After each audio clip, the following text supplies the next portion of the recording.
വടക്കോട്ട് പോയാൽ തെയ്യം, തെക്കോട്ട് പോയാൽ കഥകളിയും സംഗീതവും, അങ്ങനെ മധ്യ കേരളം മേളങ്ങളുടെ നാടാണ്. നമ്മളൊക്കെ വാസ്തവത്തിൽ റീചാർജ് ചെയ്യപ്പെടുന്നത് ഇത്തരത്തിലുള്ള ഉത്സവങ്ങളിൽ പങ്കെടുക്കുമ്പോഴാണ് ഞാൻ വിശ്വസിക്കുന്നത്. മേളം എന്ന് പറയുന്നത് കണ്ണടച്ച് കൊട്ടാൻ പറ്റുന്ന സംവിധാനമാണ് മേളം.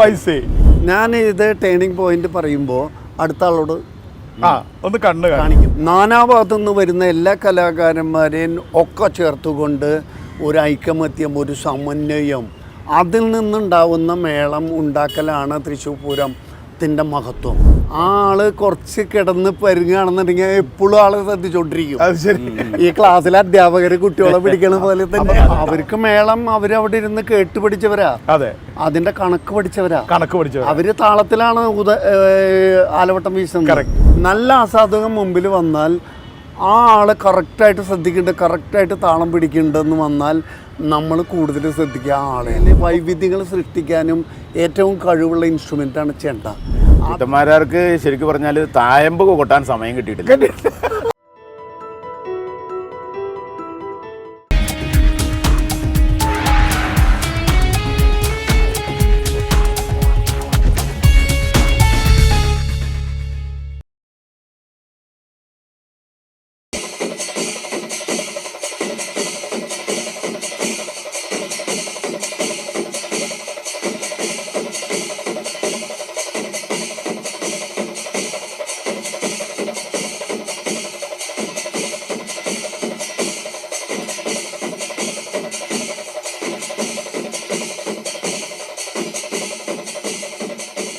ഞാൻ MP സുരേന്ദ്രൻ, മാധ്യമപ്രവർത്തകൻ.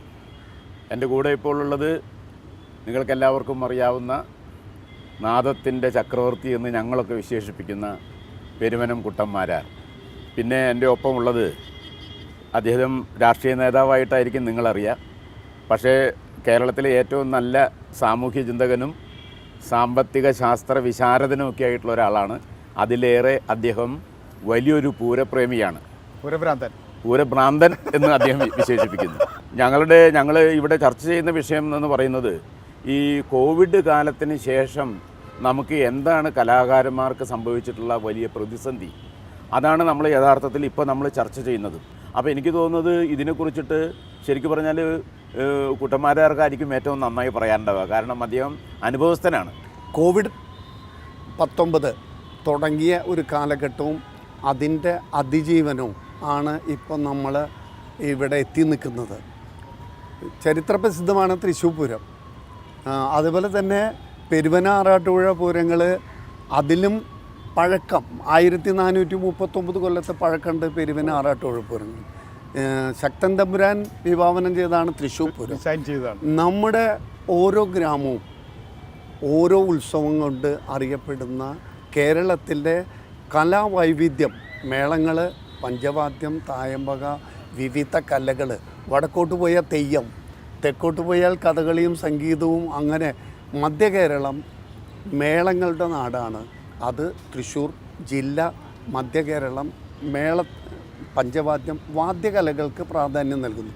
അപ്പോൾ ഇത് പൂർവ്വസൂരികൾ വിഭാവനം ചെയ്ത എൽഞ്ഞിത്ര മേളം, അല്ലെങ്കിൽ മഠത്തിൽ വരവ് പഞ്ചവാദ്യം, അതുപോലത്തെ തായമ്പ തുടങ്ങിയ വാദ്യകലകളൊക്കെ ഇപ്പോൾ ആസ്വാദകർ നെഞ്ചേറ്റി. ഇപ്പോൾ ഞങ്ങളുടെ ഒരു കാലഘട്ടത്തിൽ വന്നപ്പോൾ ആസ്വാദകരുടെ ഭാഗത്തു നിന്നുള്ള പ്രോത്സാഹനം, അംഗീകാരങ്ങൾ പൂർവ്വസൂരികൾക്ക് കിട്ടിയേക്കാൾ കൂടുതൽ ഞങ്ങൾക്ക് കിട്ടിക്കൊണ്ടിരിക്കുക.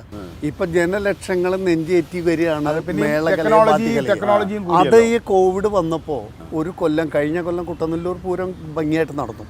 അത് കഴിഞ്ഞ് ഗുരുവായൂർ ഉത്സവം ആണ് ലാസ്റ്റ് 2020 മാർച്ച് 15 ഗുരുവായൂർ ഉത്സവം കഴിഞ്ഞിട്ട് നമുക്ക് ഷട്ട് ഡൗൺ വന്നു. എല്ലാം നിരാശയിലേക്ക് പോയി. നമുക്ക് പുറത്തിറങ്ങാൻ പറ്റാത്ത അവസ്ഥ വന്നു. അതിൽ നേരത്തെ സുരേന്ദ്ര സാർ പറഞ്ഞ പോലെ കലാകാരന്മാരെ കലകൾ ആണ് വളരെയധികം, എന്താ വെച്ചാൽ അവർക്കൊരു സെക്യൂരിറ്റി ഇല്ലാത്തൊരു പ്രശ്നമുണ്ട്. മറ്റ് ഗവൺമെൻറ് ജോലിക്കാർ അല്ലെങ്കിൽ ജോലിക്കാരാണെങ്കിലും കോവിഡ് വന്നപ്പോൾ സർക്കാർ ശമ്പളം കൊടുക്കുന്നു, അല്ലെങ്കിൽ ഉടമസ്ഥൻ ശമ്പളം കൊടുക്കുന്നു, പകുതി ശമ്പളം കൊടുക്കുന്നു, എന്തെങ്കിലും ആശ്വാസങ്ങൾ കിട്ടിയിരുന്നു. കലാകാരന്മാരെ സംബന്ധിച്ച് കല അവതരിപ്പിച്ചാൽ സന്തോഷമായിട്ട് കിട്ടുന്നതാണ് പ്രതിഫലം. ചിലവർ കണക്ക് പറഞ്ഞ് കാശ് വാങ്ങിക്കുന്നവരുണ്ടാവും, കണക്ക് പറഞ്ഞ് കാശ് മേടിക്കാത്തവരാണ് അധികം. അതേസമയം അവകാശപ്പെട്ട് പരിപാടി നടത്താൻ ഒരു സ്ഥലത്തും അവകാശമില്ലാത്ത, സെക്യൂരിറ്റി ഇല്ലാത്ത ഒരു സെക്ഷനാണ് വാദ്യകലാകാരന്മാർ.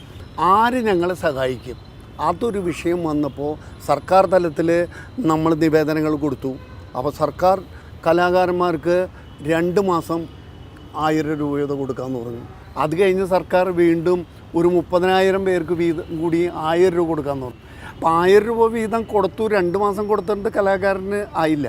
അവസാനം എന്താ ഉണ്ടായെന്ന് വെച്ചാൽ ഞങ്ങൾ തന്നെ വാദ്യകലാ അക്കാഡമി എന്ന് പറഞ്ഞാൽ ഞങ്ങൾക്കൊരു അസോസിയേഷൻ തന്നെ മുന്നിട്ടിറങ്ങി അല്പം നമ്മുടെ സമൂഹത്തിൻ്റെ സ്വത്താണല്ലോ. അപ്പോൾ ഞാൻ കോർഡിനേറ്ററായി മട്ടന്നൂർ ചെയർമാനായിട്ട് ഞങ്ങളൊരു കമ്മിറ്റി ഉണ്ടാക്കി.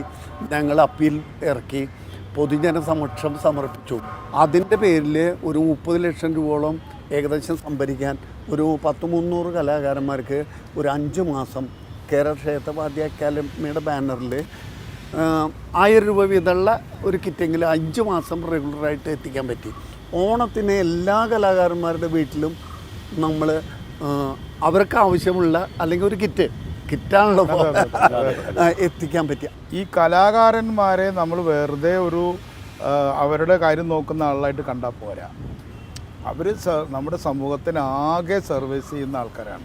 ഒരുപക്ഷെ ഇത്രയും കുറച്ച് ആളുകൾക്ക് ഇത്രയധികം ആളുകളെ ഉത്തേജിപ്പിക്കാനും സന്തോഷിപ്പിക്കാനും കഴിയുന്ന വേറൊരു മേഖല ഉണ്ടെന്ന് എനിക്ക് തോന്നുന്നില്ല. അല്ലേ? ഒരു തൃശ്ശൂർ പൂരത്തിൽ പങ്കെടുക്കുന്ന കലാകാരന്മാരുടെ എണ്ണവും അതിൽ പങ്കെടുക്കുന്ന ജനങ്ങളുടെ എണ്ണവും തമ്മിലുള്ള റേഷ്യോ നോക്കുകയാണെങ്കിൽ വളരെ വലുതാണ്. അപ്പോൾ അവരെ സമൂഹം ഏറ്റെടുത്തേ പറ്റുള്ളൂ. മാറ്റം ഉണ്ടാവണം. സ്പോർട്സിന് നിയമസഭ അല്ലെങ്കിൽ നമ്മുടെ ഗവൺമെൻറ് സ്പോർട്സ് കോട്ടയുണ്ട്. ജോലിയുടെ കാര്യത്തിനായാലും ഏത് കാര്യത്തിനും പഠിപ്പിൻ്റെ കാര്യത്തിനായാലും എന്ന് പറഞ്ഞ പോലെ ഒരു ആർട്ടിസ്റ്റ് കോട്ട നിയമസഭ ചർച്ച ചെയ്യുന്നത്. നിങ്ങളൊരു സർവീസ് ചെയ്യുന്നതിനേക്കാൾ, നിങ്ങളുടെ ജോലി ചെയ്യുന്നതിനേക്കാൾ ഉപരി നിങ്ങളൊരു സർവീസാണ് സമൂഹത്തിന് വേണ്ടി ചെയ്യുന്നത്. അതെ, അത് വേണ്ടത്ര നമ്മുടെ സമൂഹം മനസ്സിലാക്കിയിട്ടുണ്ടോ എന്ന് എനിക്ക് സംശയം. തീർത്തും മനസ്സിലാക്കിയിട്ടില്ല. അപ്പം ഞാൻ അതിലിപ്പോൾ ഈ നിയമസഭയുടെ കാര്യം ഇപ്പോൾ പറഞ്ഞ് നമ്മൾ നേരത്തെ ഡിസ്കസ് ചെയ്ത പോലെ തന്നെ ഞാനൊരിക്കലും നമ്മുടെ സ്പീക്കറോട് പറഞ്ഞു, നിങ്ങൾ എങ്ങനെയാണ് ഞങ്ങളൊക്കെ ഈ മേളം ആസ്വദിക്കുന്നതെന്നുള്ളത് അത് പഠിക്കാനോ മനസ്സിലാക്കാനോ അധികം സമയമൊന്നും വേണ്ട. നിങ്ങളത് 2 തവണ നിങ്ങൾക്ക് കേട്ട് കഴിഞ്ഞാൽ അതിൻ്റെ ഒരു ആസ്വാദന തലം വളരെ വ്യക്തമായിട്ട് നിങ്ങൾക്ക് മനസ്സിലാവും. ഇത് സന്നിവേശിപ്പിക്കുന്ന സന്തോഷം. അതെ. അപ്പോൾ ആ നിയമസഭയിൽ കൊണ്ടുവന്നിട്ട് ഒരു 3 മേളങ്ങൾ അങ്ങോട്ട് നടത്താൻ, മനസ്സിലായില്ലേ? നിയമസഭയിൽ ഇപ്പം നമ്മൾ എല്ലാ മത്സരം, ക്രിക്കറ്റ് മത്സരം ഒക്കെ വെക്കാറുണ്ടല്ലോ, അതുപോലെ തന്നെ ഇത് ഈ MLA-മാർക്ക് എന്താണെന്ന് മനസ്സിലാവണം ഇതൊക്കെ. ഞാനത് പറയാൻ കാരണം വെച്ചാൽ MLA-മാരെ ഇവിടെ കൊടുന്ന് കളിപ്പിക്കും. അതെ, അല്ല അതിപ്പോൾ പുതിയൊരു അനുഭവം അതാണ്. നമ്മുടെ ഭരണകർത്താക്കൾ ഇപ്പോൾ CP ജോണായാലും അല്ലെങ്കിൽ നമ്മുടെ സുനിൽകുമാർ മന്ത്രി ആയാലും ഈവൻ ഇപ്പോഴത്തെ സാംസ്കാരിക വകുപ്പ് മന്ത്രി, അതുപോലെ തന്നെ നമ്മുടെ ദേവസ്വം മന്ത്രി കടകംപള്ളി സുരേന്ദ്രൻ സാർ ഒരു കൊല്ലം മുഴുവൻ എലിഞ്ചിത്ര മേളം കേട്ടു. സുനിൽകുമാർ മന്ത്രിയാവുന്നതിന് മുമ്പും ഇവിടെ ഉണ്ടാവാറുണ്ട്. CP ഇപ്പോൾ 75 മുതൽ പൂരം കാണുന്ന പാരമ്പര്യം. അപ്പോൾ പുതിയ രാഷ്ട്രീയ പ്രവർത്തകർ അല്ലെങ്കിൽ നമ്മുടെ MLA-മാർ, മന്ത്രിമാരാവുന്നവരൊക്കെ കുറച്ച് വാദ്യകല എന്താണ്, മേളം എന്താണ്, കല എന്താണെന്ന് തിരിച്ചറിയുന്നവരാണ്. ഞങ്ങളുടെ അനുഭവം എന്താ അറിയോ? ASN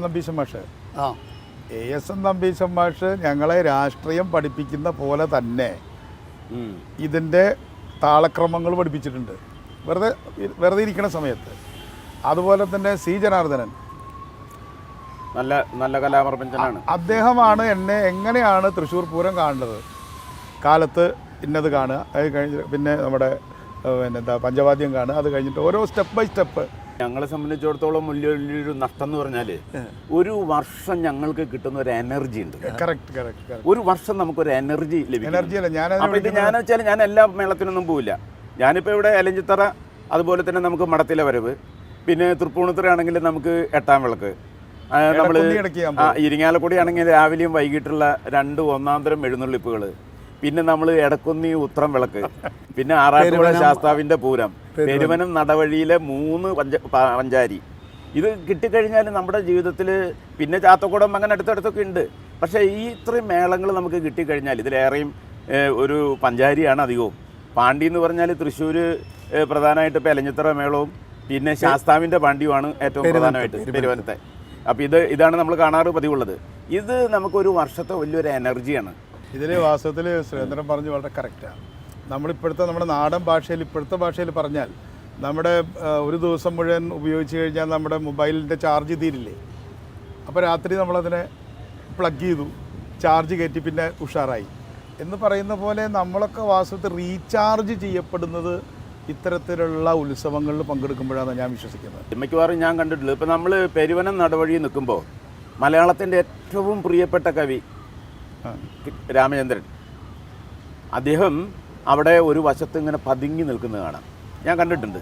ആറ്റൂർ രവിവർമ്മ, ആറ്റൂരാണ് എന്നെ ഇത് കേൾക്കാൻ പഠിപ്പിച്ച ഒരാൾ. ഇതേപോലെ തന്നെ ഈ നടവഴിയിൽ ആറ്റൂർ രവിവർമ്മ നടവഴിയിലുണ്ടാവും. അതെ അതെ. അങ്ങനെ വളരെ നിശബ്ദമായിട്ട് ആ 3.5 മണിക്കൂർ 4 മണിക്കൂർ ആ പഞ്ചാരി കേട്ടിട്ട് മടങ്ങിപ്പോകുന്ന ഒരുപാട് നിശബ്ദരായുള്ള യഥാർത്ഥ ആസ്വാദകരുണ്ട്. തൃശ്ശൂർ പൂരം വന്നിട്ട് ഇപ്പം 222 കഴിഞ്ഞു.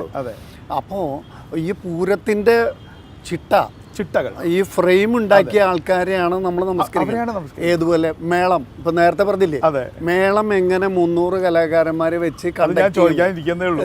300 കലാകാരന്മാരെന്ന് പറഞ്ഞപ്പോഴാണ് ലോകത്തിലുള്ള ഏറ്റവും വലിയൊരു ക്ലാസിക്കൽ ഓർക്കസ്ട്ര എന്ന് പറയുന്നത് 250-300 പേരൊക്കെ തന്നെയുള്ളൂ. അത് എത്രയോ റിഹേഴ്സൽ എടുത്തിട്ടാണ് ക്ലാസിക്കൽ ഓർക്കസ്ട്ര സെറ്റ് ചെയ്യുന്നത്. ഇത് ഒരാൾ കൂറ്റനാട് വരുന്നു, ഒരാൾ വരുന്നു, ഒരാൾ ഇരിങ്ങാലക്കുടയിൽ നിന്ന് വരുന്നു, ഒരാൾ പല്ലശ്ശനയിൽ നിന്ന് വരുന്നു.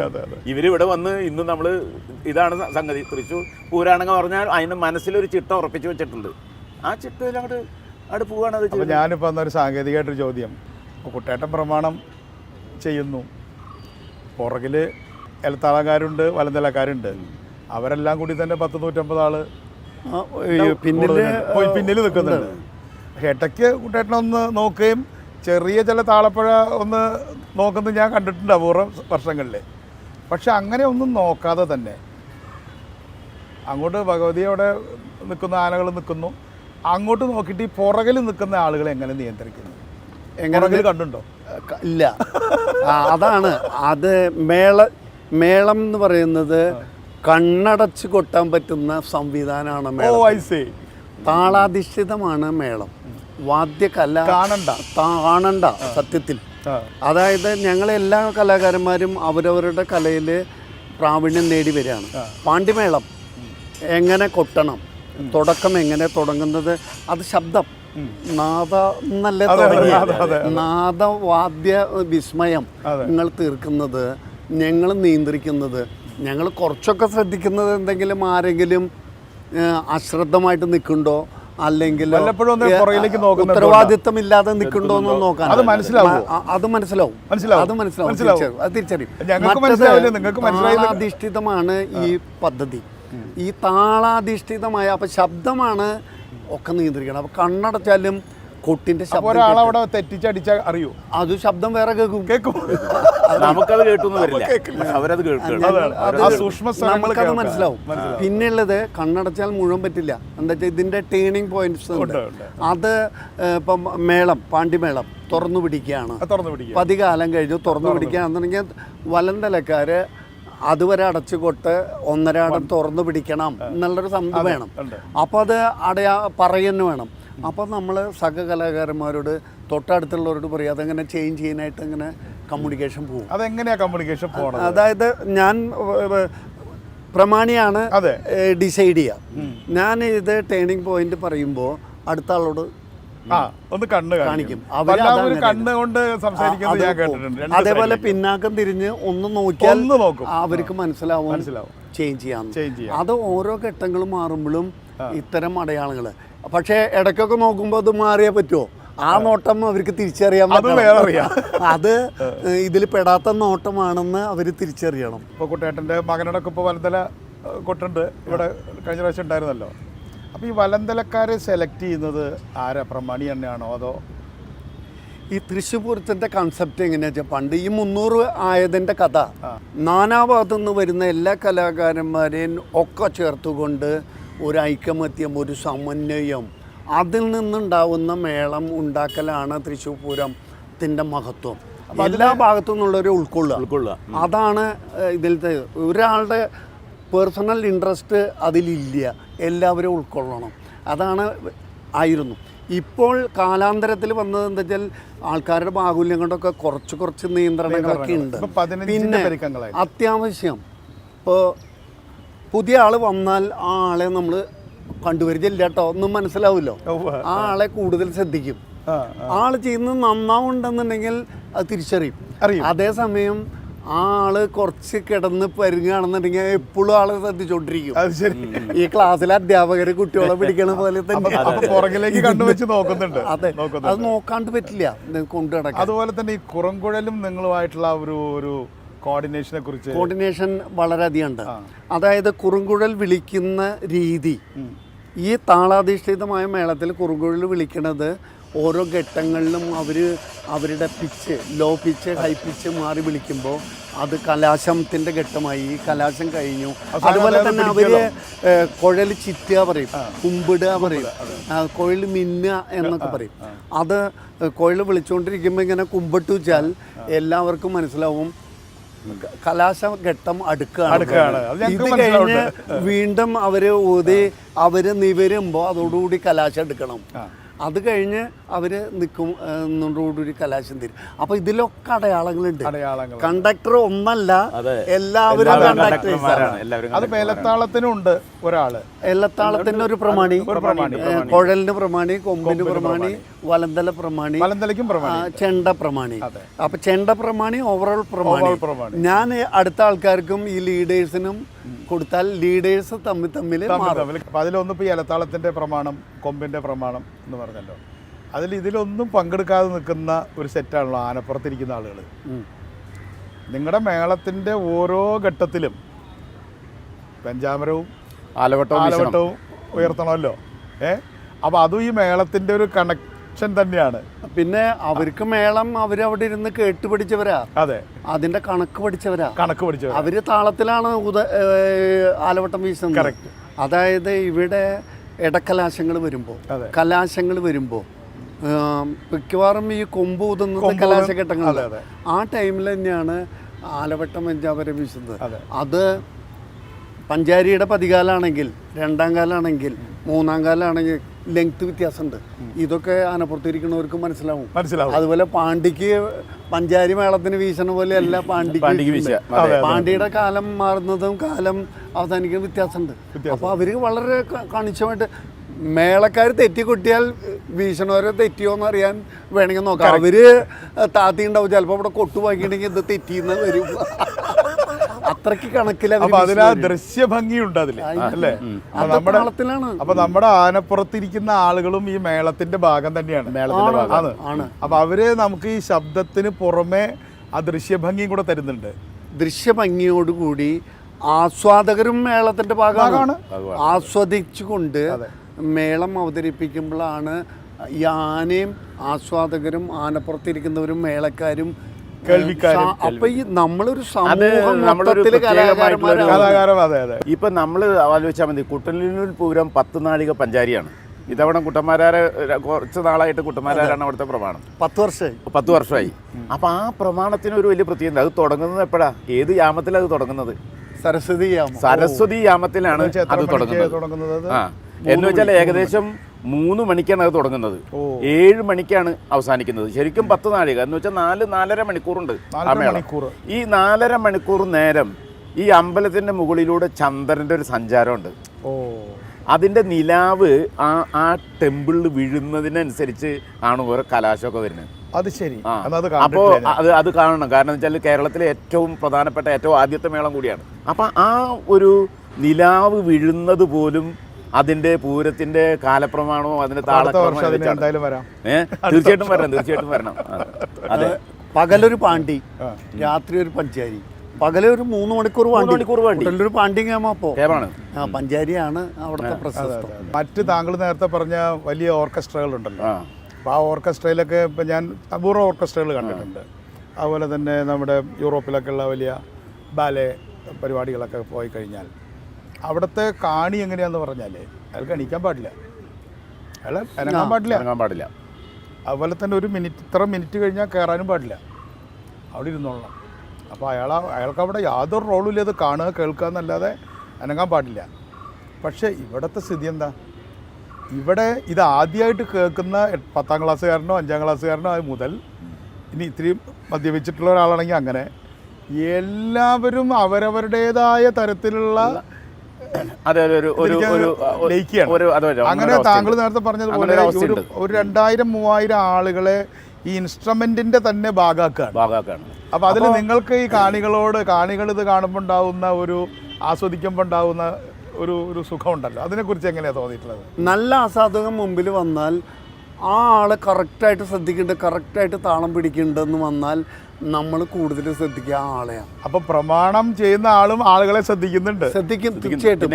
അപ്പോൾ ആ ആസ്വാദകൻ വേണ്ട വിധത്തിൽ ആളുടെ എക്സ്പ്രഷൻസ് CP മേളം കേൾക്കുമ്പോൾ കലാശം നമ്മൾ കൊട്ടുമ്പോൾ നിങ്ങളുടെ മുഖത്തുണ്ടാവുന്ന ഭാവവ്യത്യാസങ്ങൾ ഞങ്ങൾ കാണും. അപ്പൊ അത് ചിലര് നെറ്റി തുളിക്കാം. ഈ നേരത്തെ പറഞ്ഞില്ലേ, എന്തെങ്കിലും ഇഷ്ടപ്പെടാത്തത് വരുമ്പോൾ നമ്മളുടെ ആക്ഷൻ എന്താവും, അത് ഇഷ്ടപ്പെടാത്തവും. അപ്പൊ നമ്മൾ ചെയ്ത് ഇഷ്ടമില്ല എന്നുള്ളത് കാണിയുടെ മുഖത്ത് നോക്കിയാൽ നമുക്ക് മനസ്സിലാവും. അപ്പൊ നിങ്ങൾ ഈ ക്രൗഡിന്റെ ഭാഗമാണ്. പിന്നെ ക്രൗഡിനെ നമ്മൾ ശ്രദ്ധിക്കണം. ക്രൗഡ് നല്ല ആസ്വാദകർ വന്നാൽ നല്ല അവതരണം പ്രതീക്ഷിക്കാം. മറിച്ച് ഉള്ള ആസ്വാദകർ വന്നാൽ നമ്മൾ അവരെ ശ്രദ്ധിക്കേണ്ടത് എങ്കിലും അവരെ നമ്മൾ ഫോളോ ചെയ്യും. കേരളത്തിൽ മുഴുവൻ പോയി നല്ല ആസ്വാദകനെ ഫോളോ ചെയ്യും, മറിച്ചുള്ള ആസ്വാദകരെ നമ്മൾ ഫോളോ ചെയ്യില്ല. കേരളത്തിൽ ഉടനീളം പോയല്ലോ ഏറ്റവും നല്ല ആസ്വാദകർ. അത് വിവിധ തരം. അതായത് ഇതിപ്പം നേരത്തെ പറഞ്ഞു, പെരുവന മാറാട്ടുപുഴ പൂരം, പഞ്ചാരി മേളത്തിനാണ് കൂടുതൽ പ്രാധാന്യം. തൃപ്പൂണിത്തുറ, ഇരിഞ്ഞാലക്കുട ഒക്കെ പഞ്ചാരി മേളത്തിനാണ് കൂടുതൽ പ്രാധാന്യം. അവിടെ ഈ പഞ്ചാരി മേളം കേൾക്കാനുള്ള ആസ്വാദകർ കൂടും. അതിന് തന്നെ പതിഞ്ഞ കാലം, വിളംബകാലം കേൾക്കാൻ വരുന്നവർ ഒരു വിഭാഗം. 2ാം കാലം, 3ാം കാലം, 5ാം കാലം വിളംബകാലം ഒരു 1.25 മണിക്കൂർ 1.5 മണിക്കൂർ കേട്ട് കഴിഞ്ഞാൽ അത് കഴിഞ്ഞാൽ പോണവരുണ്ട്. ചിലർ 5ാം കാലം ആകുമ്പോൾ വരും. തൃപ്പൂണിത്തുറയിൽ ചിലർ ഇതൊക്കെ കഴിഞ്ഞാൽ നടപ്പറ കലാശം എന്ന് പറഞ്ഞാൽ ചെമ്പട തീരുകലാശാണ്. അതിന് വലിയ ക്രൗഡ്, അത് കേൾക്കാൻ വരുന്ന ആൾക്കാർ വേറെ. തൃശ്ശൂർ പൂരാണെങ്കിൽ പാറമേക്കാവിന്റെ പതിഞ്ഞ ചെമ്പട കേൾക്കാൻ വരുന്നവരുണ്ട്. അത് കഴിഞ്ഞ് കൂട്ടിപ്പേക്ക് കഴിഞ്ഞാൽ അവർ വീട്ടിൽ പോകും. ചിലർ എലിഞ്ഞ ചോട്ടിൽ കാലത്ത് തൊട്ട് സ്ഥലം പിടിച്ചിരിക്കും. ഇവിടെ വന്നാല് അവർക്ക് തൃശ്ശൂർ പൂരം കണ്ടതാവുള്ളൂ. ചിലർ മഠത്തിൽ ഒരു പഞ്ചവാദ്യം ഇഷ്ടം. ഈ ഘട്ടത്തിലൊരു ചോദ്യം ചോദിക്കുക, എന്തുകൊണ്ട് ചെണ്ട തന്നെ തിരഞ്ഞെടുത്തു? അല്ല, ഒരു ക്വസ്റ്റ്യൻ അല്ലേ. ചെണ്ട 18 വാദ്യത്തിലും മീതെ എന്നാണ് പറയുക. ചെണ്ട ഒക്കെയിൽ വലിയ വാദ്യ ശബ്ദം ഉണ്ടാക്കാനും അതുപോലെ തന്നെ ചെണ്ടയിൽ വൈവിധ്യങ്ങൾ സൃഷ്ടിക്കാനും ഏറ്റവും കഴിവുള്ള ഇൻസ്ട്രുമെൻ്റാണ് ചെണ്ട. അതുകൊണ്ട് ചെണ്ട ഞാൻ തിരഞ്ഞെടുത്തു എന്ന് പറയാൻ പറ്റില്ല. ആ ചെണ്ടയുടെ മഹത്വം അതാണ്. അതുകൊണ്ട് ഞാൻ അതിനെ നമസ്കരിക്കുന്നു. അതേസമയം ഞാൻ ചെണ്ടക്കാരനായത് എൻ്റെ അച്ഛൻ ചെണ്ടക്കാരനായിരുന്നു, മേളക്കാരനായിരുന്നു. അച്ഛൻ്റെ അച്ഛൻ, അച്ഛൻ്റെ അമ്മാമൻ തുടങ്ങി ഞങ്ങൾ ഇൻസ്ട്രുമെന്റ്സും പഠിച്ചില്ലേ? ഞാൻ പഠിച്ചിട്ടുണ്ട്. ഞാൻ മേളക്കാരനായി വന്നു. എലിഞ്ഞിത്തറ മേള പ്രമാണിയാണ്, കുട്ടനെല്ല് പ്രമാണിയാണ്. പെരുവനം മാറാട്ടുപുഴ പൂരങ്ങളിൽ 4 പ്രധാന പൂരങ്ങളിലും പ്രമാണം വഹിച്ചു. തൃപ്പൂണിത്തുറ പ്രമാണിയാണ്, ഇരിഞ്ഞാലക്കുട പ്രമാണി, ഗുരുവായൂർ. ഇതൊക്കെ ഒരു വിഷമം ഉണ്ടായിട്ടുള്ളൂ, ദുഃഖം ഉണ്ടായിട്ടുള്ളൂ. എന്താ വെച്ചാല് കുട്ടന്മാരാർക്ക് ശരിക്കും പറഞ്ഞാൽ തായമ്പ് കൊട്ടാൻ സമയം കിട്ടിയിട്ടില്ല. അല്ല, ഞാൻ പറഞ്ഞു വന്നതാ. ഞാൻ അത് മട്ടന്നൂരെ ചെയ്തോളൂ. അല്ല, ഞാൻ പഞ്ചാരി മേളവും കൊട്ടും. എലിഞ്ഞിത്തറ മേളത്തിൽ പാണ്ടിയാണ്, ആറാട്ടുപുഴ ശാസ്ത്രവിൻ്റെ പാണ്ടി, കുട്ടല്ലൂർ പാണ്ടിയൊക്കെ. അപ്പോൾ പാണ്ടി മേളവും പഞ്ചാരി മേളവും നമ്മൾ എന്നെ കണ്ട മേളക്കാരൻ എന്നുള്ള ഒരു ഇതിൽ ആണ് ആസ്വാദകൻ. എന്താ കൂടുതൽ വേദിയിൽ അതേസമയം ഞാൻ തായമ്പ് കൊട്ടും. തിമല എനിക്ക് അനുഷ്ഠാനത്തിൻ്റെ ഭാഗമായിട്ട് തിമല പഠിക്കേണ്ടി വന്നിട്ടുണ്ട്. എനിക്കതിൽ വലിയ വൈവിധ്യമൊന്നുമില്ല. ഞാൻ കുന്നംകുളംകാരനാണല്ലോ. പന്തല്ലൂർ പൂരത്തിന് എൻ്റെ കുട്ടിക്കാലത്ത് അച്ഛൻ തിമല കൊട്ടാൻ പോകണം. അച്ഛന് പോകാൻ പറ്റാതെ പകരം ഞാൻ തിമലയും ആയിട്ട് പന്തല്ലൂർ പൂരത്തിന് പോയി. ശങ്കരപുരത്ത് അമ്പലത്തിൽ നിന്ന് തുടങ്ങും. 12 മണിക്ക് പഞ്ചവാദ്യം.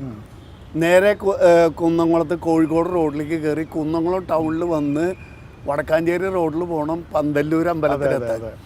അന്നത്തെ കാലത്ത് ഞാനൊക്കെ ചെരുപ്പ് പോലും ഉപയോഗിക്കാത്ത ഒരു കാലഘട്ടം, ഒരു 75 കാലഘട്ടം. ഈ പഞ്ചവാദ്യത്തിന് ചെന്ന് ടാർ റോഡിൽ കൂടെ ചെരുപ്പിടാതെ നടന്ന് ടൗണിൽ വന്നപ്പോൾ അവിടെ നിർത്തിക്കൊട്ടിക്കും. ഈ ഉരുകണ ടാറിൽ നിന്ന് കൊട്ടണം തോർത്തും. അപ്പോൾ മദ്ദളം പെരുവനം നമ്പിച്ചുണ്ടായിരുന്നു. സംശയിക്കേണ്ട തോർത്തുമുണ്ട് കയ്യിലില്ലേ നിലത്തിട്ടോളൂ പറഞ്ഞു. ഈ തിമലേമ തോർത്തുമുണ്ടുണ്ട്. അന്ന് രണ്ടാമുണ്ടൊന്നും ഇല്ല, തോർത്തുമുണ്ട്. ഈ തോർത്തുമുണ്ട് നിലത്തിട്ട് ആ ടാറിൽ നിന്ന് കുട്ടി തിമലക്കാരനായിട്ട്, പിന്നെ ഞാൻ ഇടയ്ക്കക്കാരനായിട്ടാണ് കുറച്ചു കാലം. അനുഷ്ഠാനങ്ങൾക്ക് എന്തായാലും അത് ആവശ്യമാണല്ലോ. സീനിയർ പരമേശ്വരന്മാരാർ അടക്കമുള്ള അന്നമ്മനുടെ പരമേശ്വരന്മാരാർ അടക്കമുള്ള എല്ലാ തലമുറയിലും, ചൊരാൻക നാരന്മാരായാലും പല്ലാവുകാരായാലും പരമേശ്വരൻ, ജൂനിയർ പരമേശ്വരനും വിജയനും തങ്കപ്പനുള്ള പഞ്ചവാദ്യത്തിനൊക്കെ ഞാൻ ഇടയ്ക്കക്കാരനായിട്ട് ഇടയ്ക്ക് കൊട്ടിയിട്ടുണ്ട്. ഇടയ്ക്ക് എപ്പോഴും കൊട്ടാം. എനിക്ക് ഇടയ്ക്കയിൽ സാധകമൊക്കെ ഉണ്ട്. കാരണം വെച്ചാൽ ഞാൻ നിത്യാമ്പലത്തിൽ പൂജ കൊട്ടുന്ന ആളാണ്. അപ്പോൾ ഇടയ്ക്ക് തന്നെ എനിക്ക് വഴങ്ങും. പിന്നെ പഞ്ചവാദ്യത്തിന് ഞാൻ ഇടയ്ക്കക്കാരനായിട്ട് ഇപ്പോൾ നടക്കാറില്ല. ഒരു ഘട്ടത്തിൽ എങ്ങനെയാണ് വന്നതെന്നെങ്കിൽ ഞങ്ങളുടെ അവിടേക്ക് കുറേ പഞ്ചവാദ്യങ്ങളുണ്ട്. അപ്പോൾ അന്ന് ഇടയ്ക്കൊക്കെ അത്രയ്ക്ക് പ്രാധാന്യം ഉണ്ടായിരുന്നുള്ളൂ. എല്ലാവരും അപ്പന്മാരാർ വേണം ഇടയ്ക്ക് കൊട്ടണമെങ്കിൽ, അല്ലെങ്കിൽ കാക്കൂര പുട്ടുമാരാർ വരണം. പിന്നെ ഒരു തിച്ചൂര് മോഹനാണ് ഉണ്ടായി. ബാക്കിയുള്ളിടത്തൊക്കെ ഇപ്പോൾ എല്ലാ കിലിക്ക് അപ്പന്മാരാർക്ക് വരാൻ പറ്റുമോ? അപ്പം ഞങ്ങളൊക്കെ ഇടയ്ക്ക് കൂട്ടുക. അതാത് സ്ഥലത്ത് അടിയന്തരക്കാരെ ഇടയ്ക്ക് കൂട്ടുക. അങ്ങനെ ഈ യോഗ്യരുടെ കൂടെയൊക്കെ ഇടയ്ക്ക് കൂട്ടാൻ പറ്റും. പക്ഷേ ഇടയ്ക്കലും എനിക്കത്ര ഇപ്പോൾ ഇടയ്ക്കല് മിടുക്കന്മാര് കുട്ടികളാണ്. അപ്പം അവര് ഇപ്പൊ ഇടയ്ക്കൊക്കെ പ്രാധാന്യം കൂടി. അതാ ഞാൻ പറഞ്ഞത്, ഏറ്റവും മൃദുസ്വരമായിട്ടുള്ള ഇടയ്ക്ക പോലും ഈ ഒരു ലൗഡ് സ്പീക്കറോ കാര്യമില്ലാതെ അതിന്റെ സാന്നിധ്യം ഞാനിപ്പോ ഇടയ്ക്ക് വേണമെങ്കിൽ ഇപ്പോഴും കൊട്ടാം പഞ്ചവാദ്യത്തിന്. ഞാൻ ഇടയ്ക്ക് കൊട്ടുന്ന ആളെന്ന് എത്തിയോ. ഞാൻ ചെണ്ടയിലെത്തിയതിന്റെ കാരണം തായമ്പൊക്കെ പഠിച്ചിട്ടുണ്ട്. കൊമരപുര അപ്പുമാരാരാണ് എൻ്റെ തായമ്പയുടെ ഗുരുനാഥൻ. മേളമാണ് അച്ഛൻ ആദ്യം പഠിപ്പിച്ച അനുഷ്ഠാന ചടങ്ങുകൾ. കഥകളി കൊട്ട് പഠിച്ചിട്ടുണ്ട് ഞാൻ. കഥകളി പാടും മേളപ്പതൊക്കെ പഠിച്ചിട്ടുണ്ട്. അവസാനം മേളം മതിയെന്ന് തീരുമാനിക്കാനുള്ള കാരണം എൻ്റെ പെരുവനം തന്നെയാണ് അതിന് കാരണം. പെരുവനം ഗ്രാമം, അതായത് തൃശ്ശൂർ അടക്കമുള്ള സ്ഥലങ്ങൾ പെരുവനം ഗ്രാമത്തിൽ വരും. ഇത് മേള ഗ്രാമമാണ്. നമുക്ക് അവസരങ്ങൾ കൂടുതൽ കിട്ടുന്നത് കൊല്ലത്തില് 100-200 മേളങ്ങൾ കൂട്ടാൻ പറ്റും. അതാണ് വഴങ്ങി അതിന്റെ ശരീരത്തിന്റെ ഭാഗമായി. മേളായിട്ടിന് സ്കോപ്പ് കൂടുതലാ. എൻ്റെ ഗുരുനാഥനും അച്ഛനും ഒക്കെ മേളക്കാരാണ്. അപ്പോൾ സൗകര്യങ്ങളും അവസരങ്ങളും കൂടുതൽ മേള. അതുകൊണ്ട് മേളക്കാരുടെ തായമ്പ് കൂട്ടും. ഞാൻ എപ്പോഴും തായമ്പ് കൂട്ടാം. ഞാൻ പഠിച്ച തായമ്പൊക്കെ വൃത്തിയായിട്ട് ഇപ്പോഴും കൂട്ടാം. ഇപ്പോഴും കൊട്ടാൻ പറ്റും. പക്ഷെ മട്ടന്നൂർ കൊട്ടണ പോലെ നമസ്കരിക്കണതിന് പ്രത്യേകത ഉണ്ട്. സക്കീർ ഹുസൈൻ ചെന്ന് നമസ്കരിക്കുകയല്ല, നമസ്കരിച്ചു കൊണ്ട് അങ്ങോട്ട് നടക്കുക. ഇവിടുന്ന് നമസ്കരിച്ച് ഇവിടുന്ന് കുമ്പിട്ട് അവിടെ ചെന്ന് നമസ്കരിക്കുക. സക്കീർ ഹുസൈൻ്റെ നമസ്കാരം ഞാനത് വീഡിയോ കണ്ടിട്ടുണ്ട്. അപ്പൊ ഈ താള ചക്രവർത്തിയാണ് സക്കീർ ഹുസൈൻ. അദ്ദേഹത്തിന് ഇഷ്ടമുള്ളത് അപ്പുമാരാരുടെ തായ്മ കൊണ്ടു. ഇതേ പറഞ്ഞ പോലെ ഞാനും 1-2 അവസരം ഉണ്ടായി. മേളം പഞ്ചവാദ്യം മുമ്പിലിരുന്ന് ഇത് കഴിയുന്നവരെ കേട്ടു. അതുപോലെ തന്നെ അദ്ദേഹത്തിനെ നമ്മൾ ചേർപ്പിൽ കൊണ്ടുവന്ന് അദ്ദേഹത്തിനെ ഒരു വീരശങ്കൽ കൊടുത്ത് ആദരിച്ചു. അതായത് മേള ഗ്രാമം ഒരു താള ചക്രവർത്തി ആദരിക്കുക. അപ്പം നമ്മൾ ആ ഒരു കലാലയുടെ അംഗീകാരം എന്നുള്ള നിലയ്ക്ക് അവിടെ കൊണ്ടുവന്ന് ഒരു വീരശങ്കൽ കൊടുത്താൽ മതി. അന്ന് അദ്ദേഹത്തിനെ വരവേൽക്കാൻ പാണ്ഡ്യമേളത്തിൻ്റെ ഒരു ശകലം ആണ് നമ്മൾ അന്ന് ഇതുപോലെ തന്നെ അദ്ദേഹം അതിനെ നമസ്കരിച്ചത് ഞാൻ ഓർക്കുക. പുതിയ കാലഘട്ടത്തിൽ നമുക്ക് ഈ കല പഠിപ്പിക്കുന്ന പോലെ തന്നെ ആസ്വാദനം പഠിപ്പിക്കാനും ധാരാളം അവസരങ്ങളുണ്ടല്ലോ. ഇപ്പോൾ നമ്മളിപ്പോൾ യൂട്യൂബ് എന്നൊക്കെ അറിയപ്പെടുന്ന ചില മാധ്യമങ്ങൾ, യൂട്യൂബ് ഒരു പ്രത്യേക ഒരു സംഭവം മാത്രമാണ്. അങ്ങനെയുള്ള കാര്യങ്ങൾ കൂടി കലാകാരന്മാർക്ക് അവരുടെ ഓഫ് ടൈമിൽ അല്ലെങ്കിൽ അല്ലാത്ത സമയത്തായാലും അവർക്ക് നിരന്തരമായിട്ടുള്ള ഒരു ട്രെയിനിങ് പ്രോഗ്രാം കൊടുത്താൽ ലോകം മുഴുവൻ ഇത് ശ്രദ്ധിക്കില്ലേ? ഇത് ശരിക്കും ഗവൺമെൻറ്റിനൊരു സാംസ്കാരിക വകുപ്പിനൊക്കെ ഒരു വലിയ പദ്ധതിയായിട്ട് കൊണ്ടുവരാവുന്നതാണ്. നിയമസഭയ്ക്കോ ആർക്കും അത് ചെയ്യാവുന്നതാണത്. എന്ന് വെച്ചാൽ ഇത്തരത്തിലുള്ള ഇതൊക്കെ ലോകത്തിപ്പോൾ നമ്മൾ അങ്ങോട്ടും ഇങ്ങോട്ടും കൊടുക്കൽ വാങ്ങൽ കൂടുതലായിട്ട് നടക്കുന്നൊരു കാലമാണ് ഇപ്പോൾ. ഇപ്പം ഞാൻ ഒരു കണക്കിന് കോവിഡ് കാലം അതിനെ സഹായിക്കുന്നു. അപ്പോൾ കുട്ടേട്ടൻ ഞാൻ ചോദിക്കുന്നത്, അപ്പോൾ ഇങ്ങനത്തെ ഈ ആസ്വാദകർക്ക് എങ്ങനെ ഇത് ആസ്വദിക്കാം എന്നുള്ളതിൻ്റെ കുറേ യൂട്യൂബുകളും അല്ലെങ്കിൽ യൂട്യൂബ് പ്രോഗ്രാംസും അത് ആവശ്യമാണ്. അതായത് ഇന്നത്തെ കാലഘട്ടത്തിൽ പ്രത്യേകിച്ചും യങ് ജനറേഷൻ ഇതിനോട് വളരെയധികം അടുക്കുന്നുണ്ട്. അതേസമയം ആസ്വാദനം, നല്ല ആസ്വാദനം ഞങ്ങൾക്ക് ഇഷ്ടമാണെന്ന് ഞാൻ പറഞ്ഞു. വികലമായ ആസ്വാദനം ഞങ്ങൾക്ക് ദോഷം ചെയ്യുന്നു. മനസ്സിലായോ? അപ്പോൾ നല്ല ആസ്വാദകരെ ഉണ്ടാക്കൽ ഒരാവശ്യമാണ്. ഇപ്പോൾ നിയമസഭയായാലും സർക്കാരായാലും വജ്ര ജൂബിലി ഫെല്ലോഷിപ്പ് 10,000 പേർക്ക് വജ്ര ജൂബിലി ഫെല്ലോഷിപ്പ് എന്ന് പറഞ്ഞ് കലാകാരന്മാരെ ഡിഫറൻസ് ഫീൽഡ്സ് പല ഇതിൽ നിന്നും കലാകാരന്മാരെ സെലക്ട് ചെയ്ത് കഥകളി ആയാലും മ്യൂസിക് ആയാലും വാദ്യം ആയാലും 10,000 കലാകാരന്മാർക്ക് വജ്ര ജൂബിലി ഫെലോഷിപ്പ് കൊടുക്കുന്നുണ്ട്. ഇവർ ഓരോ ഗ്രാമത്തിലും ഓരോ സ്കൂളുകളിലും ഓരോ വായനശാലയിലും ഓരോ കേന്ദ്രങ്ങൾ കണ്ട് കല പഠിപ്പിക്കുക എന്നുള്ളതാണ് കല പഠിപ്പിക്കുക. അതിൻ്റെ ഒരു ഭാഗമായിട്ട് നിയമസഭയ്ക്ക് വേണമെങ്കിൽ ഇനി ഒരു പ്രോജക്റ്റ് കല പഠിപ്പിക്കാൻ 10,000 പേർക്ക് ഫെലോഷിപ്പ് കൊടുത്തു. ഇനി അടുത്ത പ്രോജക്റ്റ് അങ്ങനെ ഉത്സാഹിക്കാൻ വേണ്ടി, അതായത് ആസ്വാദകർക്ക് വേണ്ടി ശില്പശാലകൾ നടത്തുക, ലെക്ചർ ഡെമോൺസ്ട്രേഷൻസ് നടത്തുക. അത് ഓൺലൈൻ അല്ലെങ്കിൽ 10,000 പേര് ഓരോ ഗ്രാമത്തിലും എങ്ങനെ മേളം ആസ്വദിക്കണം, എങ്ങനെ സംഗീതം ആസ്വദിക്കണം, കളി കാണുമ്പോൾ കഥ അറിഞ്ഞ് കഥ കാണണമെന്ന് പറയും. അതിൻ്റെ ഗുണമേറിയ മേളം ഓവറോൾ നമ്മൾ ആസ്വദിക്കുകയാണ്. ഏകതാളാധിഷ്ഠിതമായിട്ട് നമുക്കിതിന് പഞ്ചവാദ്യം മേളത്തിനൊക്കെ ആസ്വദിക്കാം. അതേസമയം പാണ്ഡ്യാണോ പഞ്ചാരിയാണോ, പതികാലമാണോ രണ്ടാം കാലമാണോ അഞ്ചാം കാലമാണോ തിരിച്ചറിയണമെങ്കിൽ അത് പഠിക്കണം, ആസ്വാദനം പഠിക്കണം. ആസ്വാദകരോട് എനിക്ക് പറയാനുള്ള ഒരു അപേക്ഷ കൂടിയുണ്ട്. വികലമായ ആസ്വാദനം, നമ്മളെ മേളത്തെ ഉൾക്കൊണ്ടുകൊണ്ട് എത്ര എനർജി നിങ്ങൾക്ക് കിട്ടിയോ ആ എനർജി മുഴുവൻ ഉപയോഗിച്ച് ആസ്വദിക്കാം. പക്ഷേ മേളത്തിന് ക്ഷീണം വരുന്ന ശബ്ദ കോലാഹലങ്ങൾ, വായ കൊണ്ടുള്ള ശബ്ദങ്ങൾ അവോയ്ഡ് ചെയ്യണമെന്ന് ഒരു വിനീതമായ ഒരു അഭ്യർത്ഥനയാണ്. അതായത് മേളം ഒപ്പം വരുന്നത് ഈ വരുന്നത് 1000 പേരുടെ ശബ്ദമാണെങ്കിൽ 100 ചെണ്ടേക്കാൾ ശബ്ദമാണ്. അപ്പം അത് വികലമായ ശബ്ദമാണ് അത് കേൾക്കുന്നത്. പക്ഷെ അത് നിയന്ത്രിക്കേണ്ട കാലമായി. അത് ഈ ആസ്വാദനം അറിയാത്തോണ്ട്. അപ്പൊ നേരത്തെ പറഞ്ഞ പോലെ ആസ്വാദനം പഠിപ്പിച്ചാൽ അപശബ്ദങ്ങൾ ഉണ്ടാക്കരുത് എന്ന് വരും. താളത്തിലാടാം, ആസ്വദിക്കാം. പക്ഷേ ഒരു സംഗീത കച്ചേരി നടക്കുമ്പോൾ അതിൻ്റെ ഇടയിൽ ശബ്ദകോലാഹലം ഉണ്ടാക്കിയ കച്ചേരിക്ക് പറ്റില്ല. ഇത് വാദ്യ കച്ചേരിയാണ്.